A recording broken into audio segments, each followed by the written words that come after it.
इधर से आपको कोई दिक्कत तो नहीं? चलो जय भीम। एक बात कहे, सुबह से एक रैली करके आ रहे हैं, थक गए थोड़े से, और आप लोगों का जोश देखकर, आप लोगों की ऊर्जा अब मेरे में जान आ गई।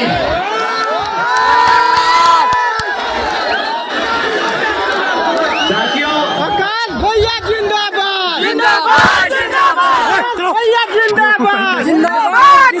अपना कीमती समय निकालकर हमें सुनने आए आप सभी का मैं तहे दिल से धन्यवाद करता हूँ। साथ ही साथ आज यहाँ हमारे सभी बड़े बुजुर्ग, हमारे सभी युवा साथी, हमारे सभी कार्यकर्ता, आप सभी का भी मैं तहे दिल से धन्यवाद करता हूँ कि आप लोगों ने अपना कीमती समय निकालकर हमें सुनने आए हो। साथ ही साथ आज की लोकसभा आम चुनाव की ये सभा को सफल करने के लिए यहाँ जितने भी कार्यकर्ता, जितने भी पदाधिकारी ने अपना पूरा दिन रात एक किया, तो आप सभी का भी मैं तहे दिल से धन्यवाद करता हूँ। साथ ही हमारे मंच पर मौजूद हमारे सभी गुरुओं और महापुरुषों को भी, जिसमें खासकर महात्मा ज्योतिबा फूले, छत्रपति शाहू जी महाराज, नरेना गुरु, पेरियार रामास्वामी जी और बाबा साहब भीमराव अंबेडकर जी एवं मान्यवर साहब श्री काशीराम जी को नमन करता हूँ। साथियों, मैं बहुजन समाज पार्टी की राष्ट्रीय अध्यक्ष, मैं उत्तर प्रदेश की 4 बार मुख्यमंत्री, मैं पूर्व सांसद आदरणीय बहन जी के नाम से लोकप्रिय बहन कुमारी मायावती जी को पूरे तहे दिल से आभार प्रकट करता हूँ। पंडाल छोटा पड़ गया, मैं समझ सकता हूँ। सब अगर हो सके तो आके बैठ जाए, अगर हो सके तो आके सब बैठ जाए।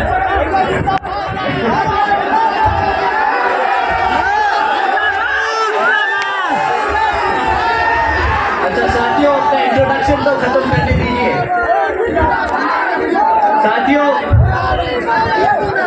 जिन्होंने अपनी पूरी जिंदगी वामसेट, PS4 वे PSP के जन्मदाता एवं संस्थापक मान्यवर साहब श्री काशीराम जी के बताए हुए रास्ते पर चलकर परम पूज्य बाबा साहब डॉक्टर भीमराव अंबेडकर जी के मानवतावादी व आत्मसम्मान व स्वाभिमान के मूवमेंट के कारवां को अपना आजीवन त्याग, तपस्या व कड़े संघर्ष के जरिए नई राजनीतिक ऊर्जा, शक्ति व पहचान दी है तथा उत्तर प्रदेश जैसे विशाल व महत्वपूर्ण राज्य में 4 बार अपनी PSP के नेतृत्व में सरकार बनाकर खासकर बहुजन समाज के लिए एक ऐसी मिसाल बन गई है जिससे प्रेरणा लेकर करोड़ों लोग आज यहाँ सामाजिक परिवर्तन व आर्थिक तरक्की के मिशनरी कार्य से जुड़े हुए हैं।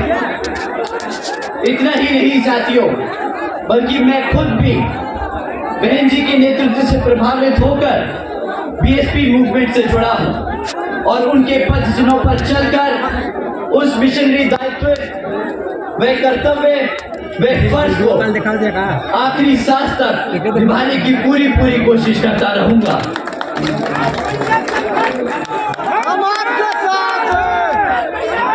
जिसके लिए बहुजन समाज के मसीहा परम पूज्य बाबा साहब डॉक्टर भीमराव अंबेडकर जी ने आजीवन कड़ा संघर्ष किया है। साथियों, जैसा कि आप जानते हैं, इस लोकसभा आम चुनाव के दौरान दुश्मन विरोधी पार्टियां हमारे पार्टी को, हमारे समाज को अंदर से तोड़ने की पूरी कोशिश करेंगे।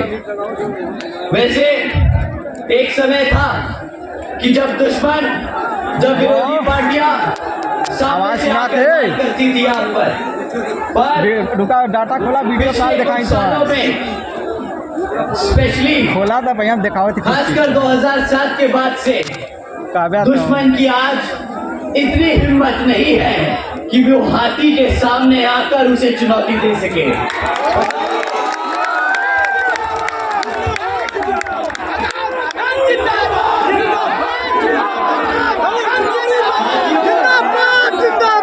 परंतु दुश्मन अपनी फितरत से तो बाज आएगा नहीं, वो फिर भी आपके बीच में रहकर आपको कमजोर करने की कोशिश करता रहेगा। साथियों, ये दुश्मन आजकल बेरूपिये की तरह आप लोगों के बीच में रहकर आप लोगों को गुमराह करने की कोशिश करता है। परंतु साथियों, आप लोगों को सिर्फ एक चीज याद रखनी है, सिर्फ एक चीज, कि अगर कोई भी आपकी पार्टी के अलावा, बहन जी के अलावा किसी और को वोट डालने को कहे तो आप समझ जाइएगा कि वो दुश्मन अपनी चाल चलने की कोशिश कर रहा है। तो मैं अपने सभी युवा से साथियों के बिहाफ पर बड़ी जिम्मेदारी से ये 4 लाइनें बोल रहा हूँ। और अगर हमारे बड़े बुजुर्ग इनसे इस चीज को मानते हैं तो इन लाइनों के बाद आप एक बार तेज से जय भीम का नारा। साथियों, अगर कोई भी आपको बहन जी के अलावा, बहुजन समाज पार्टी के अलावा किसी और को वोट डालने को कहे तो वो साथियों बहन जी के खिलाफ, मान्यवर साहब के खिलाफ, बाबा साहब भीमराव अम्बेडकर के खिलाफ, आपके बहुजन समाज के खिलाफ, आपके संविधान के खिलाफ है। देख ला याद नहीं मानते हैं साथियों? साथियों,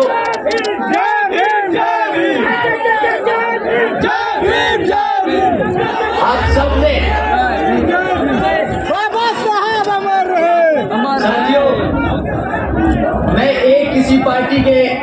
किसी एक पार्टी के बारे में आपको बताऊं, उससे पहले जो इन विभिन्न विरोधी दल हैं जो इन्होंने आप लोगों के साथ विश्वासघात किया है, मैं उसके बारे में आप लोगों को पहले बताना चाहता हूं।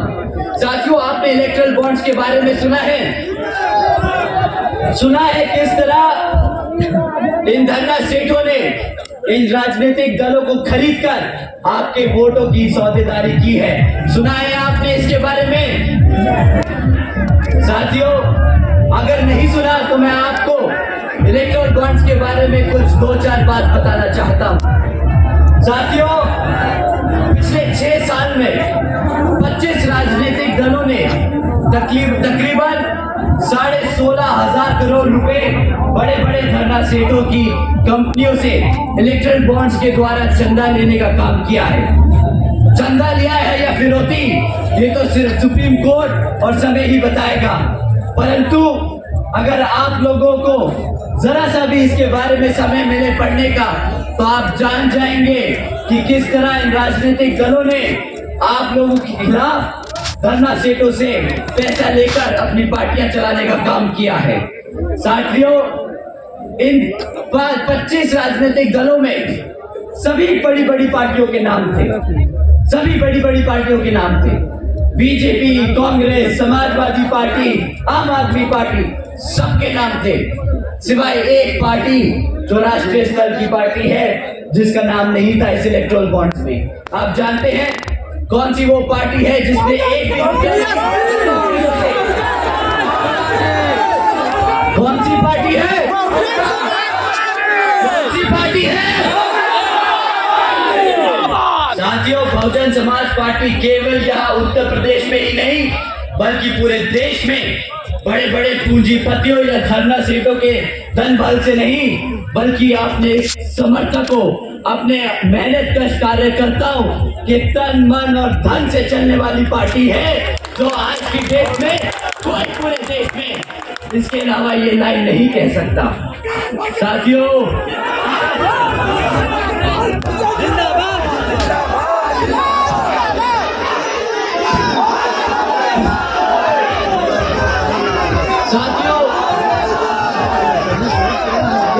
लोकसभा चुनाव में मीडिया वाले भी हमारी तरह ही और भी विरोधी पार्टियां आप लोगों के बीच में आकर आपसे आपका वोट मांगने का काम करेंगी, और इनमें से इस बारी आपको अंधाधुंध किसी को भी एक बारी वोट नहीं देना है। इस बारी आपको इन सबसे सवाल करना है कि भाई पिछले 10 साल से, स्पेशली बहुजन बीजेपी पिछले 10 साल से यहाँ केंद्र की सरकार में है, तो उसने बहुजन समाज के लिए पिछले 10 साल में क्या काम किया। इस बारी आपको उनसे इसके रिकॉर्ड के बारे में मांगना होगा। आपको उनसे रिकॉर्ड मांगना होगा कि पिछले 10 साल में तुमने हमारे समाज के लिए क्या किया साथियों। और इस बारी भी वो आपके बीच में आकर रिकॉर्ड के नाम पर मीठी मीठी बातें करके इधर उधर की भटकाने की बात करेंगे। कहेंगे हमने राम मंदिर बनाया, हमने फ्री में राशन बांटा, हमने आप लोगों को सब्सिडी दी। साथियों, हर एक मुद्दे पर आपको उनसे सवाल करना है। हम आपके बीच में 3 मुद्दे छोड़ के जा रहे हैं। इलेक्शन कमीशन बाकी सब राजनीतिक दलों पे ये आरोप तो जरूर लगाता है कि आप धर्म और जाति के आधार पर वोट नहीं मांग सकते, पर जब आदरणीय प्रधानमंत्री जी भड़काऊ भाषण देते हैं तो शायद इलेक्शन कमीशन की आंखों पे पट्टी बंध जाती है और उसे वो कुछ नहीं दिखता। तो हाँ के हमारे प्रधानमंत्री जी आपके लोगों के बीच में आकर आपको भड़काने का काम कर रहे हैं। परंतु साथियों, आप 3 चीजों पे उनसे सवाल कीजिए कि पिछले 10 सालों में आपने शिक्षा के लिए, शिक्षा के क्षेत्र में हमारे लिए क्या किया, सुरक्षा के मामले में आप लोगों ने क्या किया है, और रोजगार के लिए आप लोगों ने क्या किया है। साथियों, मैं शिक्षा से शुरू करता हूं। हमारे सिस्टम की, हमारे आने वाले भविष्य की रीढ़ की हड्डी होती है शिक्षा। बाबा साहब कहते थे कि शिक्षा वो शेरनी का दूध है जो पिएगा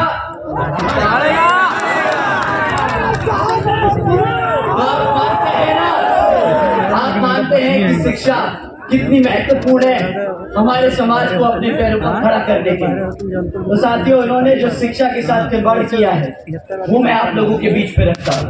साथियों, पिछले 10 साल में सरकारी स्कूलों की इतनी बदतर हालत कर दी है भाजपा सरकार ने कि आज अगर हम किसी 8वीं क्लास के कक्षा के बच्चे से गुणा भाग करने को कहें तो वो बेचारा गुणा भाग नहीं कर पाएगा। अगर आप उससे अंग्रेजी में बात करने को कहें तो वो आज अंग्रेजी में एक शब्द नहीं बोल पाएगा। अपनी शिक्षा के नाम पर उन्होंने हमारे बच्चों को सिर्फ हमारे बच्चों के साथ खिलवाड़ किया है। साथियों, जब आप उनसे आप शिक्षा पे सवाल करेंगे और ये तथ्य उनके सामने रखेंगे तो वो बोलेंगे, अरे पढ़ाई लिखाई छोड़िए, हमने डिजिटल इंडिया दिया है, डिजिटल इंडिया दिया है। उस पे भी मैं आपके सामने एक मुद्दा छोड़ के जा रहा हूं, एक इंपॉर्टेंट पॉइंट छोड़ के जा रहा हूं। साथियों, सरकारी आंकड़ा कहता है कि आज 65% से ज्यादा सरकारी स्कूलों में एक कंप्यूटर तक की फैसिलिटी नहीं है। जिस सरकार ने बोला कि डिजिटल इंडिया का नारा दिया, अगर वही अपने बच्चों को कंप्यूटर टेक्नोलॉजी के बारे में नहीं पढ़ा सकती, नहीं समझा सकती, फैसिलिटी नहीं दे सकती, तो ऐसी सरकार से शिक्षा के नाम पर सिर्फ और सिर्फ खिलवाड़ और मजाक किया है। आपके भविष्य के साथ खिलवाड़ और मजाक किया है। साथियों, इससे ज्यादा जरूरी जो बच्चे मेहनत करके यहाँ पर पढ़ लिख जाते हैं, यहाँ पर कितने बच्चे हैं जिन्होंने 12वीं पास करी है, कितने बच्चे यहाँ पे ग्रेजुएशन कर चुके हैं, किसने पोस्ट ग्रेजुएशन करी है। पूरा पंडाल अपना हाथ उठाए खड़ा है। तो जब मैं आपसे ये बात करूंगा तो आप लोग शायद इस बात को समझेंगे। साथियों, शिक्षा के नाम पर सिर्फ सरकारी भर्ती के एग्जाम पेपर की लीक होने की खबरें सुनी है। बताइए, सुनी कि नहीं सुनी? कैसा महसूस होता है जब आप मेहनत करके पेपर देने जाते हैं और उस पेपर की खबर, लीक होने की खबर आपको मिलती है और सरकार को बहाना मिल जाता है वो पोस्ट रद्द करने का, वो नौकरी ना देने का। कैसा लगता है साथियों? बहुत खराब लगता है। क्या लगी? समाट मारने का मन कर रहा है, जूता मारने का मन कर रहा है। साथियों,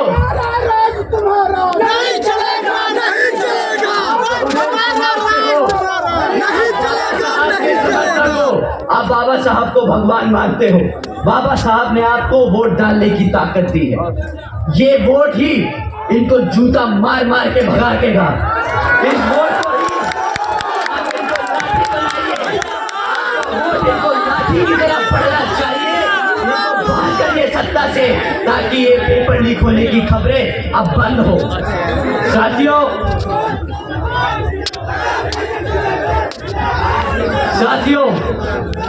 अब बात करते हैं रोजगार की। आप इनसे पूछिएगा कि 2014 में आप मंच पे खड़े होकर पूरे देशवासियों को बता के गए थे कि हम सालाना 2 करोड़ नौकरी देंगे। 2 करोड़ नौकरी देने के नाम पर क्या दिया उन्होंने? यहाँ पर कितने साथी हैं जिनके दूर के रिश्तेदारों में भी कभी नौकरी लगी हो पिछले 10 साल में? बता दीजिए। पकौड़ा तलने का आता हूँ, पकौड़ा तलने के लिए आता हूँ। अभी तो वो आपको पकौड़ा तलने की न्याय से दे के गए, बाद में कटोरा भी थमा देंगे, बोले भीख मान लो, ये भी रोजगार था भाई। साथियों, आज 30% से ज्यादा युवा, 30% से ज्यादा पढ़ा लिखा युवा बेरोजगार घूम रहा है। पर ये मजबूरी नहीं है कि रोजगार नहीं दिया जा सकता, ये इनकी मानसिकता है। ये लोग चाहते नहीं कि हमारा युवा कभी पढ़े लिखे, कभी रोजगार में जाए। ऐसा नहीं कि भारत में नौकरियां खत्म हो गई। साथियों, सरकारी अगर आंकड़े उठाएं तो सेंट्रल गवर्नमेंट में ही 30 लाख से ज्यादा पद खाली पड़े हैं। अगर ये चाहे तो कल वो पद भर के 30 लाख युवाओं को नौकरी दे सकते हैं, परंतु देंगे नहीं। अगर आपको नौकरी मिल गई तो रिजर्वेशन भी मिल जाएगा, आपकी जेब में पैसा भी आ जाएगा, आप अपने हकों के लिए लड़ भी पाओगे। पर ये आपको गरीब रखना चाहते हैं, आपको आपके संवैधानिक अधिकारों से दूर रखना चाहते हैं। ये चाहते हैं आप उनके गुलाम बन के रहें। साथियों, ये वो सरकार है, बस आपको देने की उपाधि मिली गई थी, तो यही भाजपा सरकार है जिसने सेंट्रल की सरकार से अपना समर्थन लेके सेंट्रल गवर्नमेंट को गिराने का काम किया था। ये वो सरकार है जिसकी मानसिकता इतनी गंदी है कि वो देख नहीं सकते कि बाबा साहब को भारत रत्न की उपाधि मिल जाए। साथियों, ये वो लोग हैं जो संविधान के खिलाफ खड़े हैं, जिसने संविधान को दिया उसके खिलाफ खड़े हैं। साथियों, ये वो नौकरी नहीं दे सकते जो इनके पास है, परंतु जब नौकरियां निकलती भी हैं तो आप जानते हैं कि कितना बुरा हाल है रोजगार के नाम पर। मैं आपको एक हेडलाइन पढ़ के सुनाता हूं। साथियों, 17 लाख से ज्यादा युवाओं ने मात्र 3500 नौकरियों के लिए अप्लाई किया। अगर आप जानते हैं कि 17 लाख बच्चे सिर्फ 3500 जॉब्स के लिए अप्लाई कर रहे हैं, तो रोजगार के नाम पर इन्होंने कितना बड़ा खिलवाड़ किया है, ये आप सब समझते होंगे। साथियों, अब आपको रोजगार तो नहीं दे पाए, आपके बच्चों को शिक्षा नहीं दे पाए, तो भटकाने के लिए क्या किया जाए? मंदिर मुफ्त में राशन देने की बात करी इन्होंने। 5 किलो। अरे बाप रे, ज्यादा दे दिए क्या? 5 किलो। साथियों, ये क्या एक कार्ड भी देते हैं। आपको बताएं, अगर आप रोजगार में होते तो ये सब की भीख मांगने की जरूरत नहीं पड़ती आप लोगों को। 5 किलो खरीदने की क्षमता होती। इन्होंने क्या किया? इन्हें बड़े गर्व से आके मंच पे खड़े होके बोला, हम 80 करोड़ जनता को मुफ्त में राशन देने का काम कर रहे हैं। भिखारी बनाते हैं। तुम मुझे ना करी जो राशन का हमारी माँ कुछ बोल रही है जी।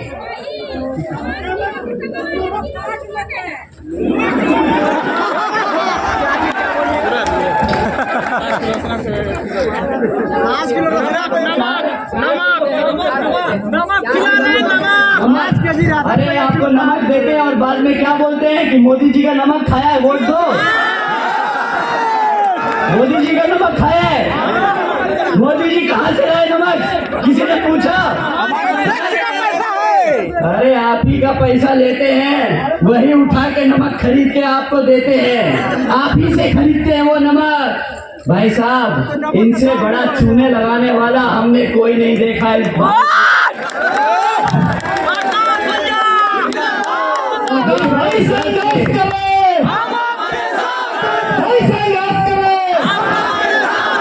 साथियों, ये बड़े गर्व से बोलते हैं हमने 80 करोड़ जनता को मुफ्त में राशन दिया, परंतु साथियों इनसे कोई पूछे कि अगर तुमने 140 करोड़ की जनता में से 80 करोड़ जनता को मुफ्त में राशन की जरूरत पड़ने लगी है तो तुमने आधे भारत को गरीब बना दिया कि नहीं?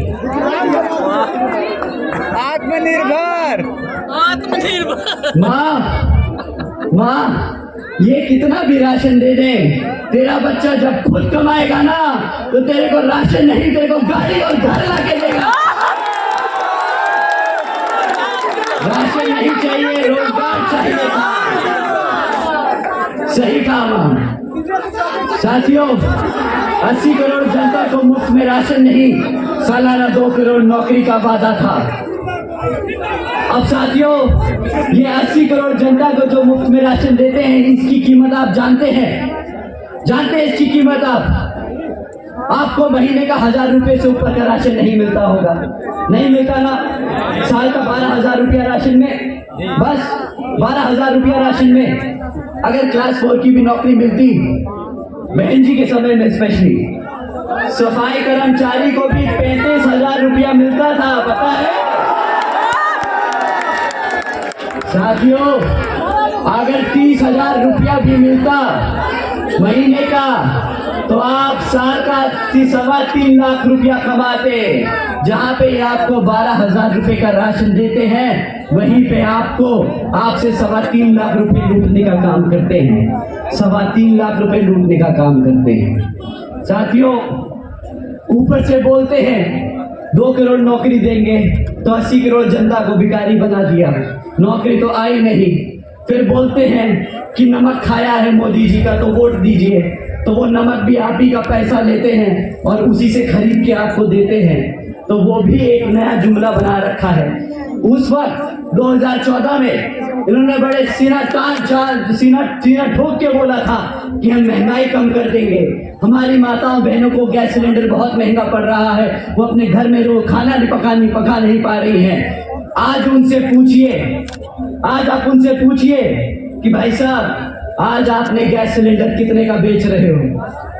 कितना? 1200। अरे गलत बोल रहे हो, 1200 ज्यादा बोल रहे हो भाई, 1200 नहीं है। अभी रुको, दूसरे चरण की वोटिंग होने दो, उसके बाद वो ऐसे 600 रुपए कर देंगे।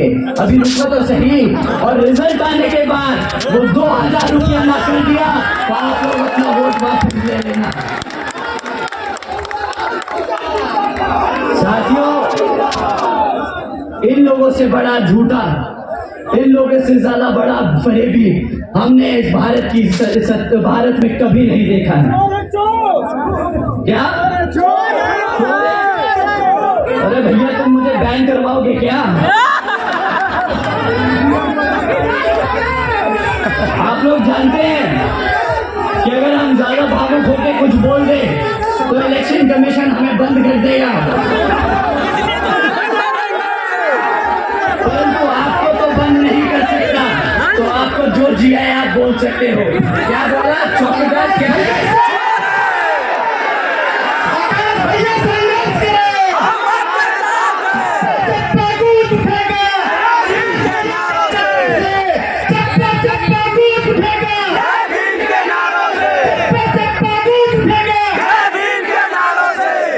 साथियों इसी क्रम में अभी कुछ दिन पहले भाजपा के एक बहुत बड़े नेता ने अपने मंच से ये कहा था कि भाई आप लोग भाजपा की सरकार को खासकर यूपी में बुलडोजर की सरकार बोल कर बदनाम कर रहे हो। अब हमें समझ आता है कि हम उन नेता का नाम नहीं ले सकते, परंतु हम ये तो जरूर समझते हैं कि बुलडोजर की सरकार तो हम ही बोल रहे थे। तो उन्होंने हमें कहा कि भाई अपनी आंखें खोल के देखो, यूपी में बुलडोजर की नहीं तरक्की की सरकार चल रही है। हमने लगा कि शायद ही हम किसी और दुनिया में जी रहे हैं जहां पर बुलडोजर की मदद से गरीबों के घर उजाड़े गए, शायद वो गलत होगा। तो हमने उनकी कही भी बात को माना। उन्होंने कहा अपनी आंखें खोल के देखो और देखो यूपी कितना तरक्की कर रहा है। हमने आंखें खोली, वो हमारे बड़े हैं, हमारे बड़े नेता हैं, सीनियर है तो हमने बात मानी। हमने आंखें खोली और देखा कि पिछले 1 साल में उत्तर प्रदेश में ही अकेले 65,000 से ज्यादा हमारी बहन बेटियों पे अत्याचार के केस दर्ज हुए। देखा हमने 1 साल में क्या हुआ है। यही नहीं, बुलडोजर की सरकार नहीं है साथियों।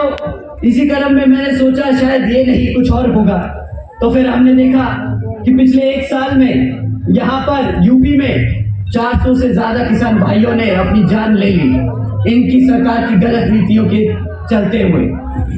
पर ये बुलडोजर की सरकार नहीं है, ये वो सरकार है जिसने अपनी माताओं बहनों को सुरक्षा न दे पाए। ये वो सरकार है जो अपने किसानों की बात नहीं समझ पाए। मैंने सोचा शायद ये मैं ही कुछ गलत पढ़ रहा हूँ, मे बी बीजेपी के खिलाफ है ये मीडिया, तो गलत न्यूज छाप रही होगी। फिर हमने एक न्यूज आर्टिकल पढ़ा जिसमें लिखा था 62 प्यून की नौकरियों के लिए 90,000 से ज्यादा पीएचडी और ग्रेजुएट बच्चों ने अप्लाई किया। मुझे लगा कि शायद ये भी गलत खबर होगी, परंतु जब और थोड़ा सा जांच पड़ताल करी तो पता चला यूपी में 40% 5 साल से कम उम्र के बच्चे कुपोषण के शिकार हैं। ये भी हकीकत है। यूपी देश में नंबर 1 है अपने बच्चों के खिलाफ यौन शोषण के मामलों में। साथियों, हमारी बहन बेटियों के खिलाफ सबसे ज्यादा केस यहाँ यूपी में दर्ज किए जा रहे हैं। हत्याओं के मामले में यूपी नंबर 1 पहुंच चुका है। और साथियों, यही नहीं, हमारे आदरणीय नेताजी जो आप उत्तर प्रदेश की वाराणसी से यहाँ सांसद हैं, वो प्रदेश आज यहाँ भारत का किडनैपिंग कैपिटल बन चुका है। आज यहाँ पर उत्तर प्रदेश में 16,000 से ज्यादा किडनैपिंगों के मामले सामने आए हैं। तो शायद वो सही है कि बुलडोजर की सरकार नहीं है। बुलडोजर से इन्होंने कई सौ लोगों के घर तोड़े होंगे, बट यहाँ पे 16,000 से ज्यादा परिवार अपने लोगों को खो चुके हैं किडनैपिंग के द्वारा। साथियों, मैं उनकी बात मानता हूँ और आप लोगों की सरकार को, भाजपा की सरकार को जनता को गुमराह करने की सरकार कहता हूँ, बुलडोजर की सरकार नहीं कहूंगा। साथियों, जो सरकार अपने बच्चों को भूखा रखे, जो सरकार अपनी बहन बेटियों पर अत्याचार होने दे, जो सरकार अपने युवाओं को बेरोजगार रखे और जो सरकार अपनी आवाम को फ्री राशन के नाम पर गुलाम बनाकर रखे, आप ही बताइए वो सरकार क्या सरकार कहलाएगी? एक ही सुर में बोलिए, क्या बोलना चाहते हो? क्या है ऐसी सरकार?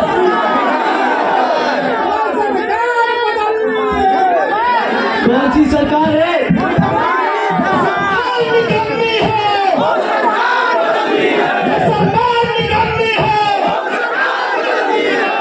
भैया संघर्ष करो, भैया संघर्ष करो। तो साथियों, आपने बोला ये सरकार क्या है? हम नहीं बोल सकते ना, माफ कीजिएगा। साथियों, ये सरकार ने 2 करोड़ नौकरी देने का वादा किया था, वो नहीं आया। अग्निवीर योजना चलाई, उसके द्वारा भी इन्होंने हमारे युवा साथियों के साथ मजाक किया। जवान होने से पहले, अरे तुम्हारे जवान तो छोड़ो, तुम्हारी शादी होने से पहले रिटायरमेंट होता। साथियों, इन्होंने ये भी कहा था कि नोटबंदी करके काला धन लाएंगे, विदेशों से काला धन लाएंगे और जनता के हर एक व्यक्ति को 15 लाख रुपए देंगे। 15 लाख रुपए आया क्या? 15 रुपये नहीं आया। 15 रुपया भी नहीं आया। कोई बात नहीं, दे रहे ना राशन, वो तुम काहे नुकसान में परेशान हो रहे हो?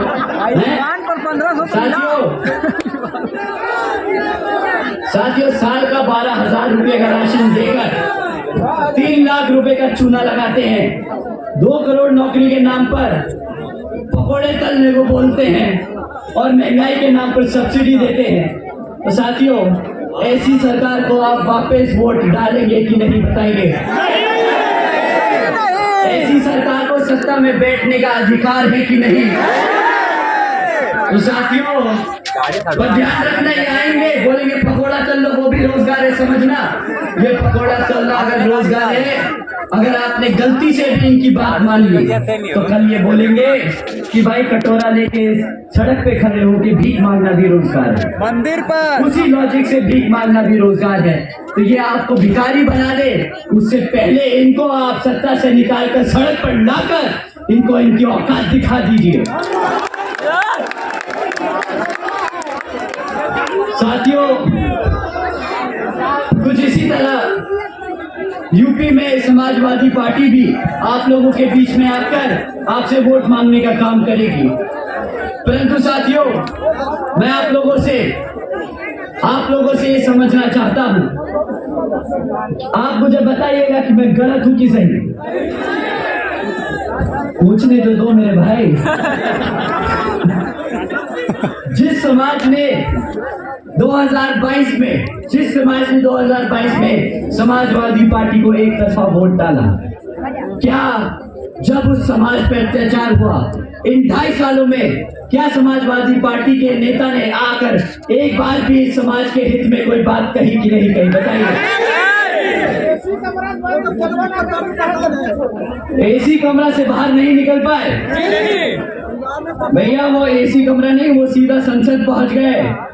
पता है क्या, जब रिजर्वेशन इन प्रमोशन का बिल राज्यसभा में आया तो ये सबसे पहले दौड़कर वो बिल को फाड़ने के लिए आगे बढ़े होंगे। साथियों ये वो पार्टी है जो आपके अधिकारों के खिलाफ खड़ी है, आपके साथ नहीं। साथियों इनको वोट डालना मतलब अपने समाज से गद्दारी करने बराबर होगा। वैसे भी सुना है कि साथियों हमारे आदरणीय अखिलेश यादव जी थोड़ा सा मुश्किल हो रही है उन्हें अपनी पार्टी संभालने में, परंतु इसी क्रम में मैं आपसे पूछूंगा, जो अपनी पार्टी और परिवार नहीं संभाल पा रहा, क्या वो प्रदेश और देश संभाल पाएगा?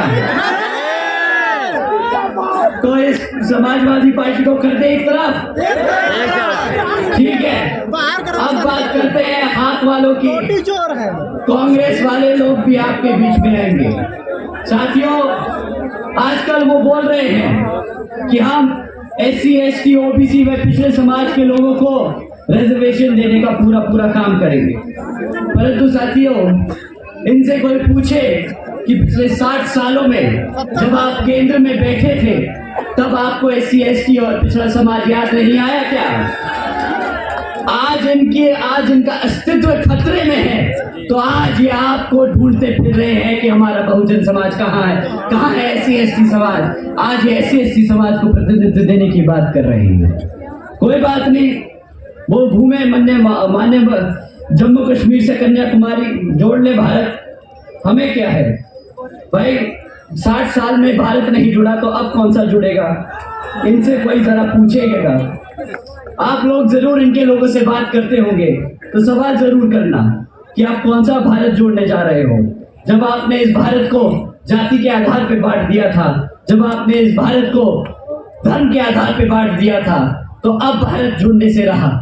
अब आपकी जरूरत नहीं, अब हमारी बहन जी है जिन्होंने इस देश के साथ साथ प्रदेश में हर बहुजन समाज के व्यक्ति को एक जगह लाकर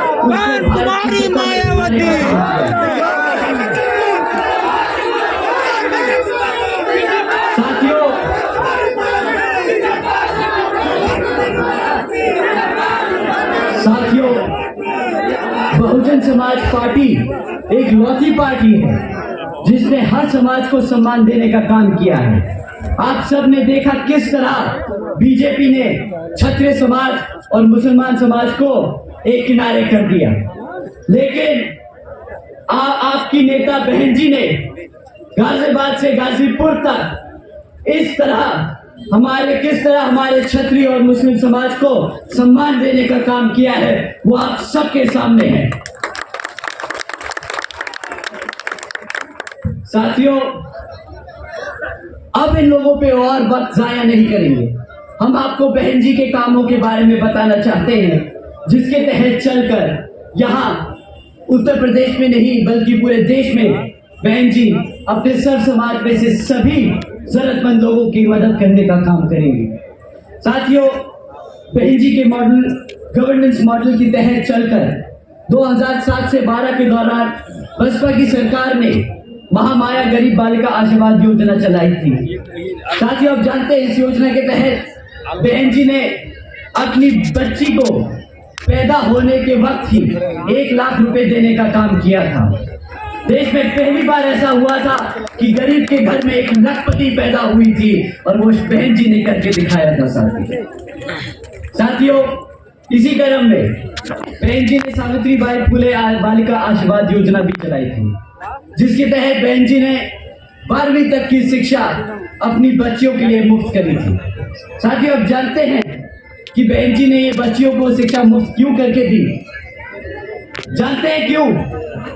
क्योंकि बाबा साहब कहते थे कि शिक्षा वो शेरनी का दूध है, जो पिएगा वो दहाड़ेगा।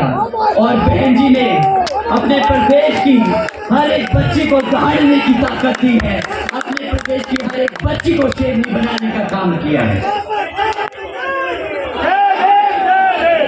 साथियों, बहन जी मॉडल ऑफ गवर्नेंस के तहत बसपा की सरकार ने प्रदेश के व्यवसायिक technical institutes, engineering colleges, polytechnic एवं इंडस्ट्रियल ट्रेनिंग इंस्टीट्यूट्स में अन्य पिछड़े वर्गों के छात्रों के लिए 27% सीट की आरक्षण तय की थी। साथ ही साथ सरकारी कॉलेजेस के स्टूडेंट हॉस्टल्स में भी अन्य पिछड़े वर्गों के साथियों के लिए 27% आरक्षण की व्यवस्था तय की। साथ ही महामाया आवास योजना के तहत हमारे सभी SC, ST, OBC व आदिवासी समाज के परिवारों को अपना खुद का घर देने का काम किया था।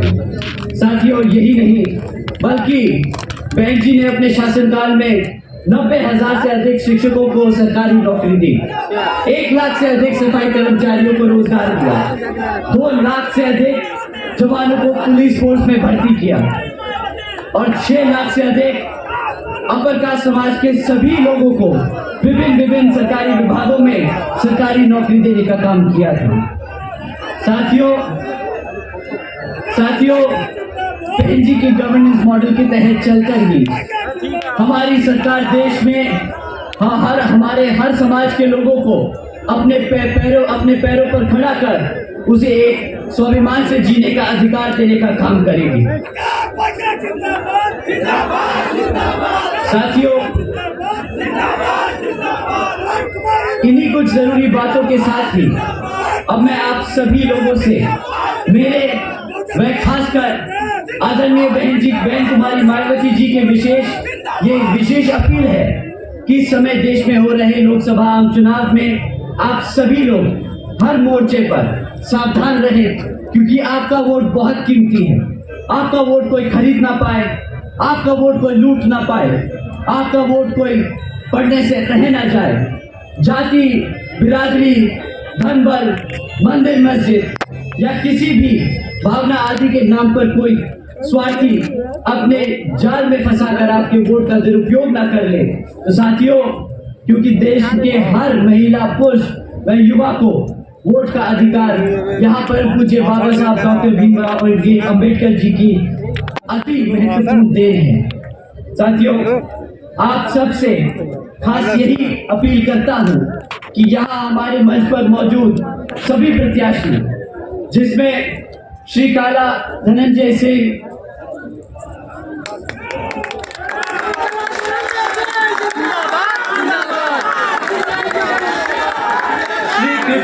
श्री कृपा शंकर सिंह,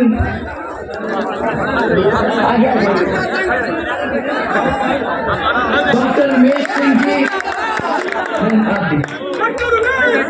जिंदाबाद जिंदाबाद सत्येंद्र कुमार रमेश जी, सिंह, सैयद नियाम मंजू भाई जी, इरफान अहमद बबलू जी, मनीष त्रिपाठी जी और दिनेश जिंदाबाद जिंदाबाद। आप लोगों से मेरी खास ये अपील है कि आने वाले लोकसभा चुनाव में आप हमारे सभी प्रत्याशियों को हाथी के सामने वाला बटन दबाकर यहाँ पर भारी वोटों से जिताकर पार्लियामेंट में भेजने का काम करें और बहन जी को प्रधानमंत्री बनाने का काम करें।